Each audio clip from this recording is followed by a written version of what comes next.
Assalamualaikum warahmatullahi wabarakatuh. Berjumpa lagi dengan saya, Khairul Umam. Kali ini di mata kuliah Desain Web untuk topik HTML fundamental atau dasar-dasar dari HTML. Baik, kita sudah pernah membahas di pertemuan sebelumnya bahwa HTML sejak pertama kali diperkenalkan ketika muncul teknologi web sudah mengalami beberapa kali perkembangan. Mulai dari HTML1, HTML2, HTML3, HTML4, dan terakhir yang kita gunakan saat ini adalah HTML5. Sejarah dari perkembangan HTML itu sendiri kalau diceritakan tentu akan sangat panjang. Awalnya memang HTML dibentuk atau dibuat dari yang namanya Standard General Markup Language atau SGML. Nah, HTML ini kemudian distandarisasi sebagai aplikasi dari SGML yang digunakan untuk mendeskripsikan struktur dokumen hypertext. Nah, standarisasi ini muncul pada awal tahun 1990-an sejalan dengan usulan munculnya teknologi web oleh tim Berners-Lee di CERN Lab saat itu. Dalam pelaksanaannya, bahkan hingga hari ini, HTML dikelola oleh sebuah konsorsium yang dikenal sebagai World Wide Web Consortium atau disingkat sebagai W3C gitu ya. Jadi konsorsium inilah yang nanti bekerja sepanjang mereka ada untuk mengelola, menspesifikasikan, dan terus mengembangkan HTML. Hari ini kita memang menggunakan HTML5, namun suatu hari mungkin saja akan muncul perkembangan-perkembangan lagi dari HTML yang sejalan dengan perkembangan dari teknologi web. Nah, sampai dengan HTML4 atau sampai dengan sekitar tahun 1998, HTML itu punya format yang sangat bebas dan tak beraturan. Hal ini tentu menimbulkan beberapa kerugian dan juga beberapa kekurangan, seperti setiap browser itu punya aturan yang tidak terlalu standar gitu ya. Sehingga ketika kita membuka sebuah halaman web di satu browser dengan browser yang lain, ada kemungkinan muncul perbedaan-perbedaan. Dulu yang sangat terkenal adalah ketika kita membuat halaman web sudah rapi, sudah bagus dibuka di Mozilla Firefox ataupun dibuka di Google Chrome gitu. Begitu dibuka di Internet Explorer bawaannya Microsoft, tampilannya menjadi kacau. Ini karena memang ada beberapa interpretasi yang berbeda antara browser yang dibuat oleh Firefox dan Chrome dengan yang dibuat oleh Microsoft pada Internet Explorer. Nah, kemudian setelah itu muncul format baru yang lebih tegas dan teratur dengan tujuan agar bagaimana caranya semua browser yang ada di dunia ini bisa menerjemahkan kode HTML menjadi sama gitu ya, antara satu browser dengan browser yang lain. Nah, format ini setelah adanya HTML4 disebut sebagai XHTML atau Extensible Hypertext Markup Language. Apa sih perbedaan antara HTML dengan XHTML? HTML itu bebas ditulis dalam huruf besar atau kecil, jadi dia sifatnya case insensitive. Huruf besar, kecil, ataupun campuran dari keduanya akan bisa diterjemahkan dengan cara yang sama pada satu buah browser. XHTML mempertegas dengan aturan bahwa tag itu harus ditulis dalam huruf kecil. Tag yang ditulis dalam huruf besar tidak akan diproses sebagai sebuah tag, justru akan diproses sebagai teks biasa. Kemudian di HTML, setiap tag itu boleh tidak ditutup gitu ya, dan dia akan tetap diproses sebagai tag pada umumnya. Tapi di HTML dipertegas bahwa semua tag yang telah dibuka haruslah ditutup. Jika tidak ditutup, maka akan dianggap belum siap untuk diproses. Kemudian atribut yang muncul di dalam elemen tag itu boleh ditulis tanpa tanda petik. Jadi katakan name sama dengan kontainer gitu ya, kontainernya tidak dipetik dan itu akan tetap diproses oleh HTML seperti biasa. Tapi di XHTML nilai atribut itu harus ditulis di dalam tanda petik. Dalam perkembangannya nanti bahkan nilai default itu harus ditulis secara eksplisit, tidak boleh implisit dengan tidak ditulis seperti pada HTML. Nah, tapi karena terlalu tegas dan terlalu banyak aturan, terkadang ini justru menimbulkan kerugian lain, yaitu tidak semua browser mau mensupport hal itu gitu ya. Beberapa browser sudah nyaman dengan cara yang lama. Ya kalau tidak bisa ditutup tagnya atau atributnya nggak berarti kenapa harus nggak diproses seperti itu.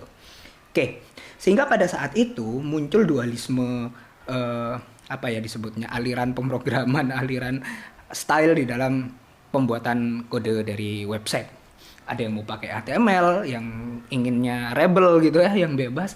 Ada yang lebih suka menggunakan XHTML karena menjadi lebih teratur dan juga lebih rapi. Nah, HTML5 kemudian muncul di sekitaran awal tahun 2008 dan ini mengambil jalan tengah dari dualisme yang muncul tadi di HTML4 dan juga XHTML. Jadi di HTML5 ia sudah mulai merangkul kedua-duanya dan menerima kedua-duanya sebagai jalan tengah. Kemudian tidak itu saja, ketika HTML5 ini muncul, ada beberapa hal yang dulunya di HTML4 itu dirasa terlalu panjang, dirasa terlalu rumit dan ribet, kemudian di HTML5 disederhanakan. Tujuannya tentu saja untuk membuat para pengembang web ini lebih nyaman dalam menggunakan kode HTML. Bersamaan itu juga kemudian ada beberapa tag elemen ataupun atribut-atributnya yang mulai diperkenalkan, ditambah atau diubah, atau bahkan ada beberapa yang dirasa sudah tidak lagi relevan dengan perkembangan teknologi saat ini, akhirnya ditiadakan atau statusnya deprecated, mulai ditinggalkan, dan obsolete, mulai tidak dikenali gitu ya. Oke, yang paling penting dengan adanya kemunculan HTML5 karena juga bersamaan dengan munculnya teknologi web 3.0, HTML5 sudah mulai mengakomodir konsep dari semantical web. Oke, untuk semantical web akan kita bahas pada topik berikutnya. Oke, lalu kalau kita ingin membuat sebuah halaman web, bagaimanakah caranya? Kita yang pertama harus membuat struktur dasar dari dokumen HTML itu sendiri. Struktur dasar dari dokumen HTML kurang lebih seperti ini. Dibuka dengan sebuah pernyataan doctype, ya, yang terlihat dicetak abu-abu di sini. Kemudian kita buat tag-tag atau elemen-elemen dimulai dari elemen HTML yang ditandai dengan tanda ini kurang dari dan lebih dari. Kemudian di dalamnya tag HTML ada tag head atau elemen head dan juga elemen body yang berada dalam posisi yang sejajar. Di dalam tag head ada tag meta, title, dan di dalam body nanti ada isi dari dokumen. Jadi kalau kita breakdown seperti ini, ada deklarasi dokumen tipe, ada deklarasi elemen HTML, ada deklarasi elemen head, deklarasi meta, deklarasi title, dan juga deklarasi dari body atau elemen utama yang nantinya akan menjadi tempat kerja kita. Baik, jadi ini adalah struktur dasar dari dokumen HTML. Minimal seperti ini. Kita perdalam nanti setiap bagian atau setiap elemen ini fungsinya untuk apa saja. Oke, yang pertama, dokumen tipe yang menjadi baris pertama dari struktur dasar sebuah elemen dokumen HTML. Dokumen tipe atau doctype di sini berfungsi untuk menunjukkan jenis dokumen kepada web browser. Jadi web browser harus kita beritahu bahwa apa yang ada di dalam dokumen ini adalah formatnya adalah dalam HTML, begitu ya, agar web browser tidak salah dalam menginterpretasikan isi dari halaman web tersebut.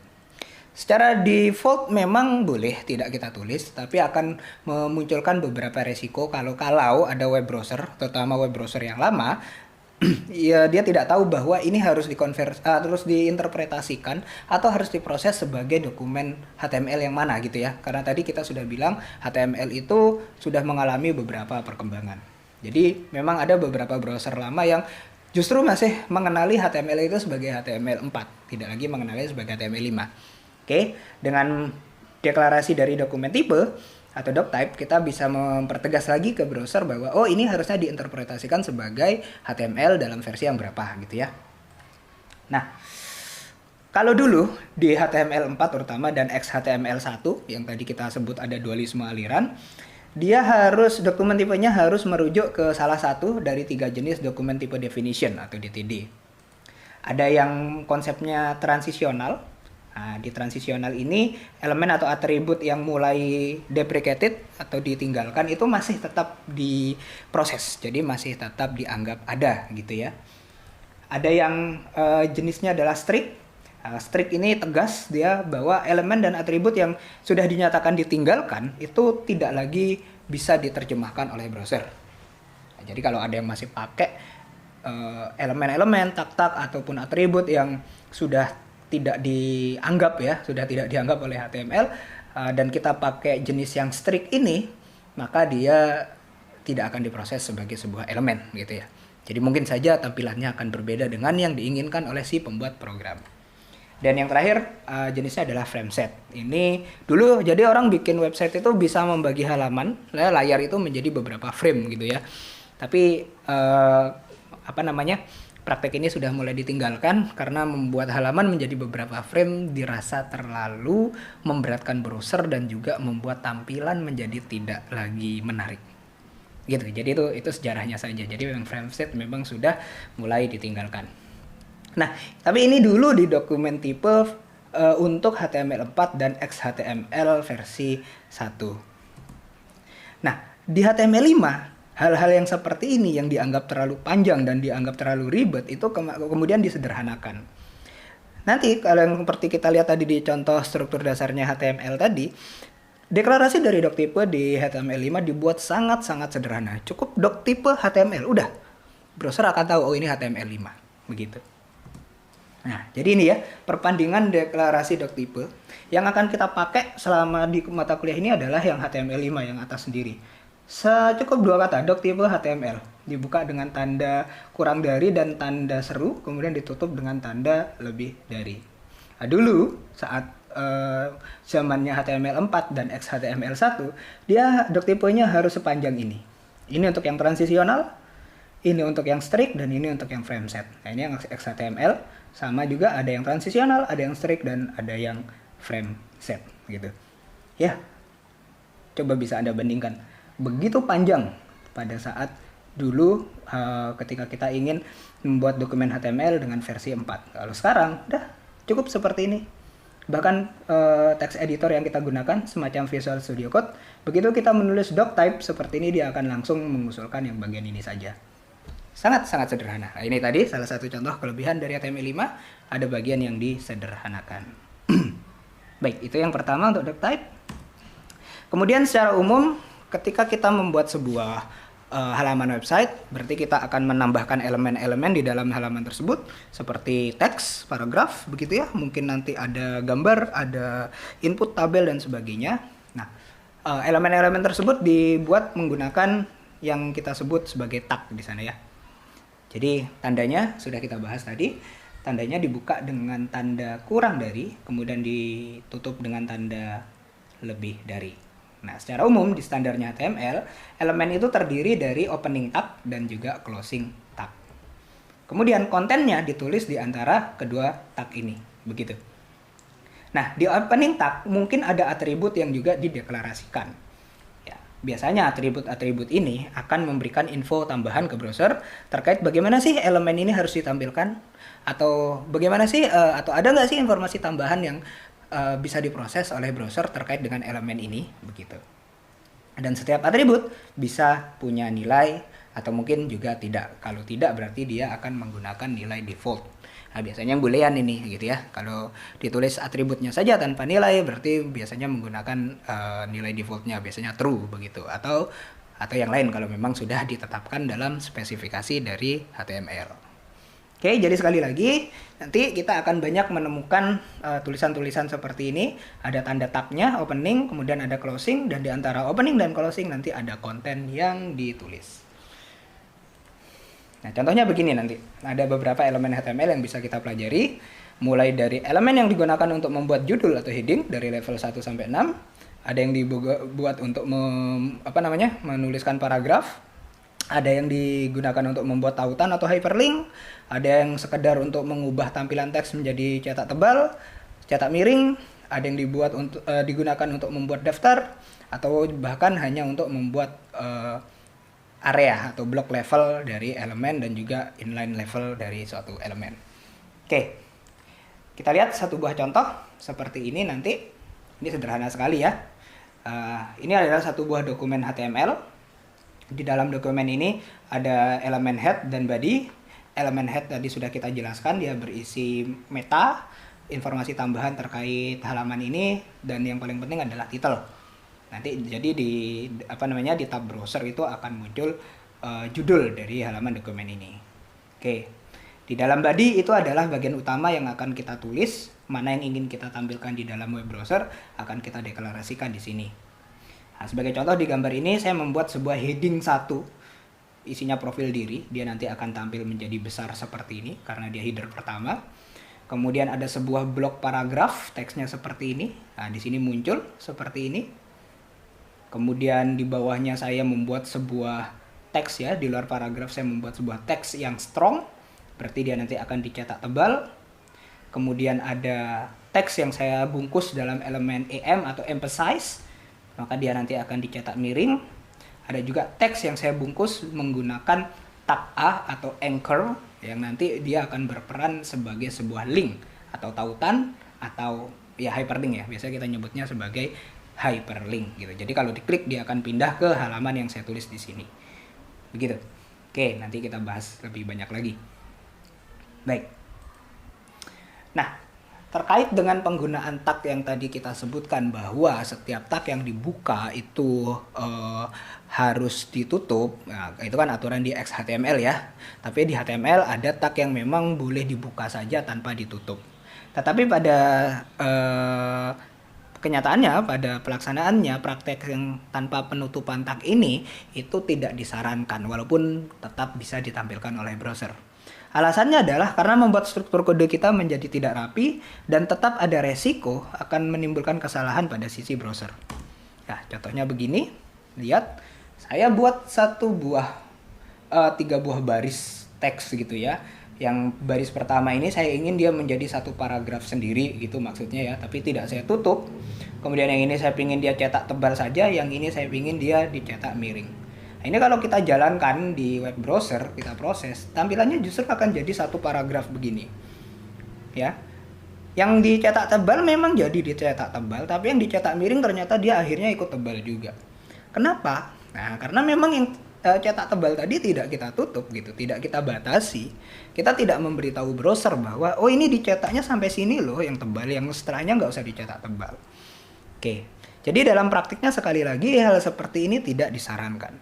Kalau ada tag yang sudah dibuka, maka sebaiknya ditutup. Terutama untuk tag-tag yang punya konten, gitu ya. Nanti ada tag yang tidak punya konten yang kita sebut sebagai void element. Akan kita bahas setelah ini. Oke, jadi sekali lagi, pada praktiknya, tolong dibiasakan, kalau kita sudah membuka sebuah tag, maka tag itu haruslah ditutup. Nah, kemudian HTML juga mensupport nested element atau elemen yang bertingkat, atau dalam kata lain di dalam sebuah elemen kita meletakkan elemen yang lain gitu ya. Nah, contohnya di sini saya punya elemen paragraf, di dalam elemen paragraf saya tambahkan elemen strong dan juga di sampingnya saya tambahkan elemen emphasize gitu atau EM. Nah, fungsinya nanti di dalam paragraf ini ada teks yang dicetak biasa, ada juga teks yang dicetak tebal pada bagian ini saja, ada yang dicetak miring seperti ini. Nah, ada juga yang memang seperti ini, itu paragraf, di dalam paragraf ada elemen span. Nah, hasilnya seperti ini, memang tidak ada perbedaan ya, tapi sebetulnya ini adalah sebuah elemen. Nah, nanti di elemen span ini pada pengembangannya kita bisa kok menambahkan aturan-aturan tambahan menggunakan style sheet gitu ya. Kita buat styling yang ditandai oleh span. Tapi tetap di sini ada elemen yang berada di dalam elemen lainnya. Baik, begitu. Oke, kita sudah bicara tentang bagaimana membuat paragraf, membuat teks di sana. Kemudian coba kita sekarang bahas tentang bagaimana membuat sebuah daftar atau list. Nah, list itu dibedakan menjadi ordered list dan unordered list. Order list berarti list yang punya urutan. 1, 2, 3, 4, 5 itu berarti berurutan ya. A, B, C, D, E itu berarti berurutan. Atau ditulis dalam bentuk angka Romawi gitu ya, itu juga berurutan. Kalau unordered list ini buat daftar tapi tidak ada urutannya. Kalau di Word biasanya kita pakai bullet gitu ya. Ada yang tanda bundar-bundar, ada yang pakai tanda strip atau tanda yang lain gitu. Yang mana itu tidak menunjukkan sebuah urutan. Oke, contohnya begini. Untuk membuat order list kita bisa menggunakan elemen all. Sedangkan untuk unordered list kita menggunakan elemen ul. Nah, di dalam all maupun ul itu bisa kita tambahkan elemen li yang nanti berfungsi untuk menampilkan isi dari daftar tersebut. Contoh yang ini akan menghasilkan tampilan seperti ini. Nah, oke. Begitu ya.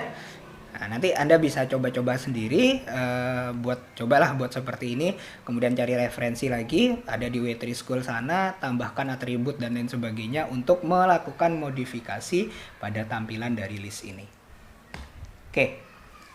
Nah, tadi di contoh daftar-daftar elemen dari HTML juga sudah saya berikan ada elemen div dan juga elemen span gitu ya, yang mana yang dibedakan sebagai block elemen dan inline elemen. Nah, apa sih bedanya antara block elemen dan inline elemen gitu ya? Kalau block elemen dia akan menghabiskan satu lebar layar itu untuk dirinya sendiri. Sehingga kalau ada elemen lain yang muncul setelahnya akan ditaruh di bawahnya. Jadi ngeblok dia ya, ngeblok satu baris gitu. Nah, kalau inline elemen dia hanya akan menghabiskan ruang itu sesuai dengan isinya. Gitu. Jadi kalau kita teksnya kecil ya hanya sepanjang teks itu aja yang dihabiskan. Sehingga kalau ada elemen lain yang muncul, nanti dia akan muncul di sebelahnya. Contohnya begini, bisa Anda lihat di sini. Teks ini dibungkus menggunakan elemen div ya. Saya bungkus menggunakan div, kemudian saya tuliskan teks lagi di bawahnya.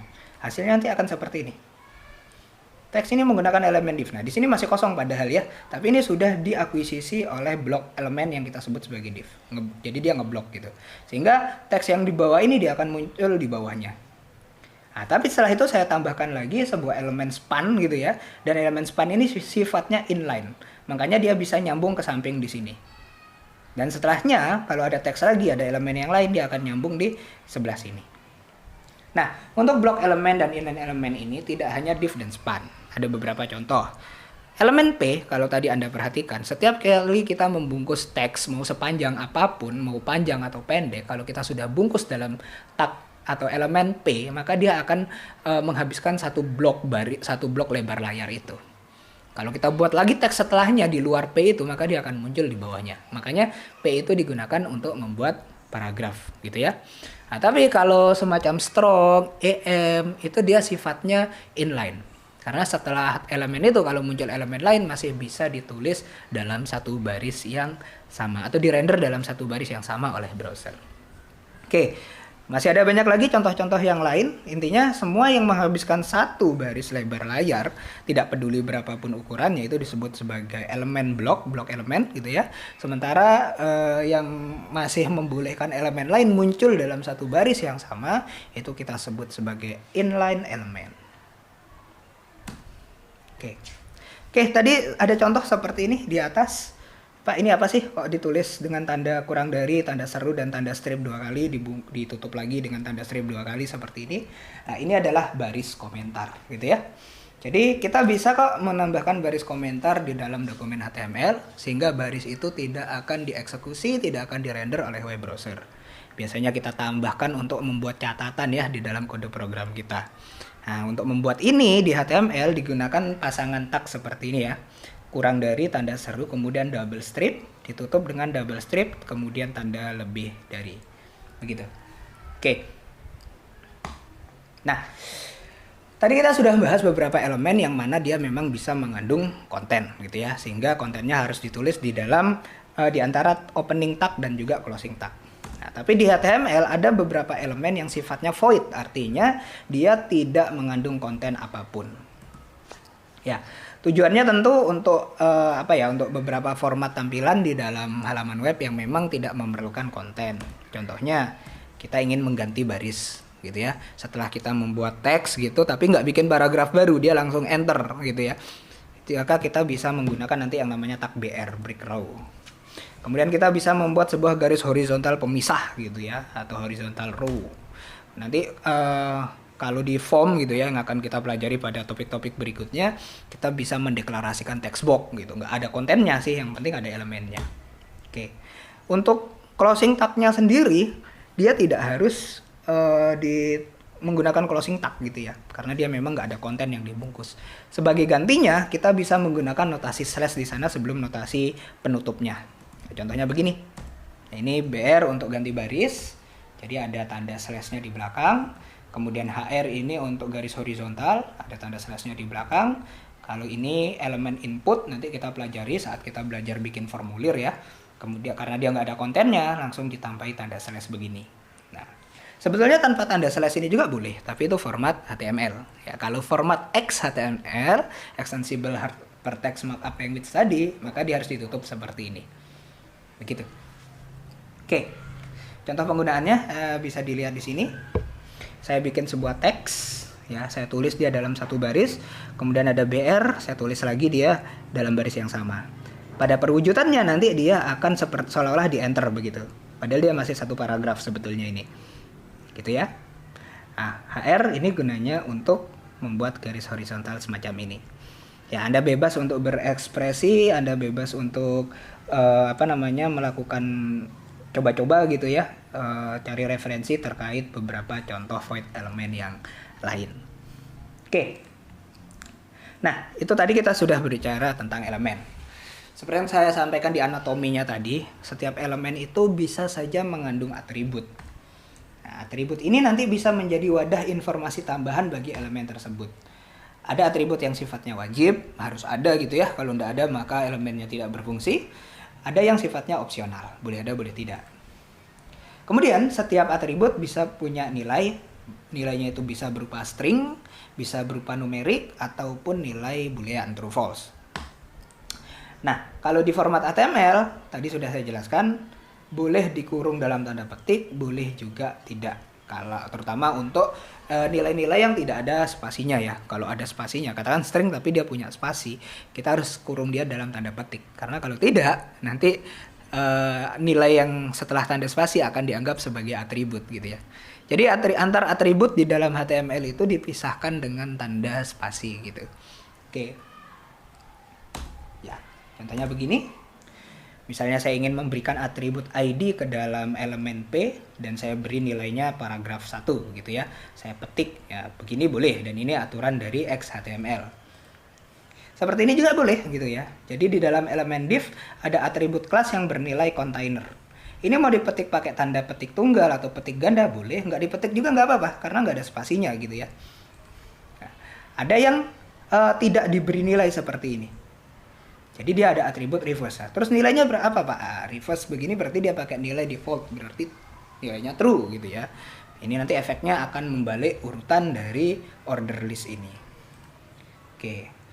Dan ini tadi yang kita lihat contohnya saat membuat hyperlink. Ini sifatnya wajib ya, karena kalau atribut href ini tidak ada di elemen A, maka ya elemen A ini akan berfungsi sebagai apa gitu ya, akan melakukan hyperlink kemana gitu. Nah, di dalamnya dia baru kita set, oh ini nanti akan di-linkkan teks ini, kalau diklik dia akan pindah ke sini gitu, ke target.html misalnya begitu. Nah, contohnya begini tadi untuk yang order list bisa Anda lihat, yang ini pakai angka, saya pakai defaultnya, nggak ada pengaturan tipe. Di sini atribut tipenya saya set menjadi A kecil, maka nanti akan tampilannya akan berubah seperti ini. Jadi ini pakai angka, yang ini menggunakan huruf. Oke. Nah, selain atribut-atribut yang memang sudah dispesifikasikan untuk setiap elemen. Jadi ada elemen yang dia akan punya atribut ini gitu ya. Ada yang elemen lagi yang lain atributnya beda gitu ya. Tapi dari semua elemen ini yang ada di HTML ada dua atribut yang sifatnya umum. Artinya boleh ada di semua elemen gitu. Atribut apa aja? Yaitu atribut ID dan atribut class. Oke, atribut ID ini sesuai dengan namanya, maka dia akan berisi ID atau identitas yang sifatnya unik untuk suatu elemen di halaman web. Unik berarti dalam satu halaman itu hanya ada satu elemen yang punya ID tersebut. Tidak boleh ada elemen lain yang punya ID yang sama, karena sifatnya unik.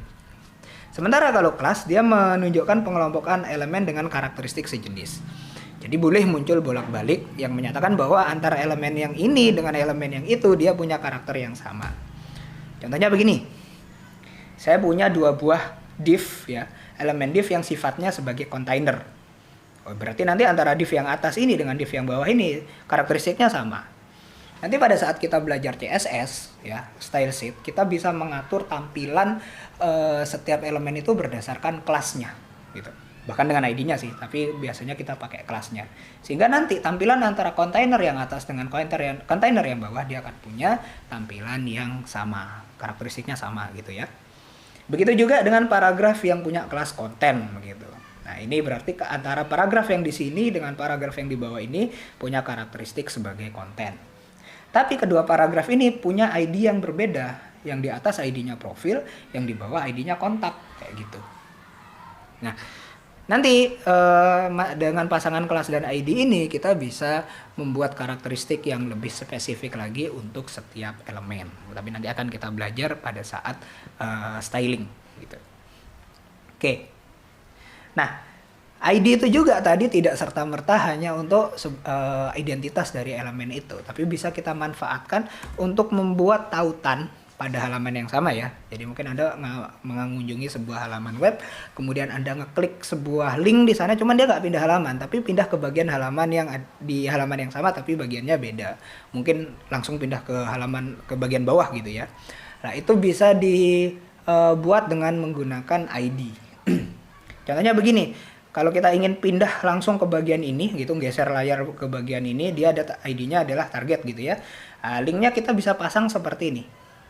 Pakai href, kemudian kita tulis target, tapi di depannya kita beri tanda pagar. Nah, jadi nanti dia ngeklik, kalau diklik di teks ini, klik gitu ya, dia akan langsung geser layarnya ke bagian ini. Nah, itu triknya aja. Baik. Nah, selain atribut-atribut itu tadi, di perkembangannya pada HTML5 diperkenalkan juga atribut yang sifatnya adalah untuk menyimpan data, gitu ya. Jadi kita sebut sebagai data atribut di sana. Nah, data atribut ini ditulis dengan format data, strip, kemudian ada nama variabel yang ditulis di sana. Contohnya begini, data strip negara, data strip benua. Nah, ini tidak ada di dalam spesifikasinya HTML karena ini adalah tambahan yang dibuat sendiri oleh si pengembang website gitu. Isinya jadi bisa banyak di sini ya, yang mana nanti penggunaannya secara langsung di HTML tidak mempengaruhi tampilan gitu ya. Tapi nanti pada saat kita belajar pemrograman front end gitu, kita belajar JavaScript dan kita ingin mengakses informasi tambahan terkait teks yang ada di sini, maka kita bisa mengaksesnya dari data atribut itu. Oke, nanti saja di bagian front end kita akan belajar tentang bagaimana memanfaatkan data atribut ini. Nah, yang terakhir, pada saat kita membuat sebuah website, kadang kita tidak cukup ya hanya memberi judul gitu di tab browser, kadang kita juga ingin ada ikonnya lah biar bagus gitu, biar mudah diidentifikasi. Nah, untuk menambahkan hal ini, kita bisa memanfaatkan elemen link, bukan elemen A ya, elemen link yang kita letakkan di bagian head. Nah, jadi head itu kan isinya semua metadata sebetulnya ya, metadata informasi tambahan terkait dengan dokumen tersebut yang tidak langsung ditampilkan di bagian browser. Nanti pada perkembangannya di bagian head ini kita bisa apa ya istilahnya ya, ngelink ke style sheet yang kita pakai, ngelink ke script JavaScript yang kita pakai gitu. Tapi itu nanti aja kita belajar. Untuk yang icon gitu kita bisa nulis seperti ini. Jadi link tambahkan atribut rel dengan value-nya adalah icon, kemudian tipe gambar yang kita pakai. Kalau di sini saya pakai PNG gitu ya. Ada yang pakai ICO, ada yang pakai JPG, ada yang pakai GIF, ada yang pakai SVG gitu, macam-macam lah yang di sana. Nah, kemudian ada href. Nah, href ini kemudian merujuk ke mana sih gambar yang mau digunakan sebagai icon gitu. Biasanya kita beri nama sebagai fav icon. Oke, nanti dia hasilnya begini. Nah, bisa Anda lihat begini ya. Ini namanya fav icon gitu ya. Saya sudah siapkan memang gambarnya square gitu, ukurannya paling maksimal 48 kali 48 pixel gitu. Biar kalau terlalu kecil nanti pecah, kalau terlalu besar juga jadinya terlalu berat gitu. Padahal icon kan kita butuhnya kecil. Oke, nah itulah beberapa contoh dari penggunaan elemen-elemen dasar di HTML dan beberapa trik yang bisa Anda terapkan untuk membuat sebuah website. Nah, demikian untuk materi hari ini. Kita akan lanjut lagi di pertemuan berikutnya dan kita akan membahas tentang semantikal web. Terima kasih semuanya. Wabillahi taufiq wal hidayah. Wassalamualaikum warahmatullahi wabarakatuh.